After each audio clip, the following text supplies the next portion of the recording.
India Canada നയതന്ത്ര ബന്ധം സജീവമാകുന്നതിനിടെ ഖലിസ്ഥാനി തീവ്രവാദികൾക്കെതിരെ കാനഡയിൽ നിന്ന് ഇന്ത്യക്കെതിരെ നീക്കം നടത്തുന്ന ഖലിസ്ഥാനികൾ ദേശീയ സുരക്ഷയ്ക്ക് ഭീഷണിയെന്ന് സെക്യൂരിറ്റി ഇന്റലിജൻസ് സർവീസ്.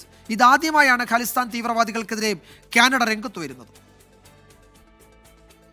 രാജ്യത്ത് ആക്രമണങ്ങൾ നടത്തി കാനഡയിൽ അഭയം തേടുന്ന ഖാലിസ്ഥാൻ തീവ്രവാദികൾക്കെതിരെ നടപടി സ്വീകരിക്കണമെന്നത് ഇന്ത്യയുടെ തുടർച്ചയായുള്ള ആവശ്യമായിരുന്നു.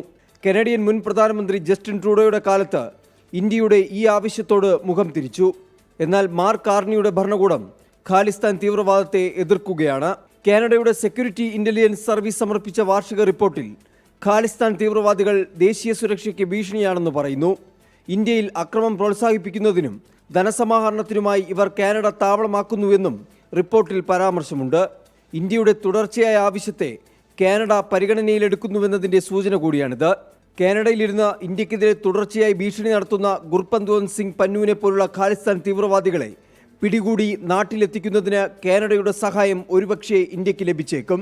കനേഡിയൻ പ്രധാനമന്ത്രി ജസ്റ്റിൻ ട്രൂഡോയുടെ കാലത്ത് ഖാലിസ്ഥാൻ തീവ്രവാദി ഹർദീപ് സിംഗ് നിജ്ജാറിനെ വധിച്ചതോടെയാണ് ഇന്ത്യയും കാനഡയും തമ്മിലുള്ള നയതന്ത്ര ബന്ധം കൂടുതൽ വഷളായത്. 24 ഡൽഹി.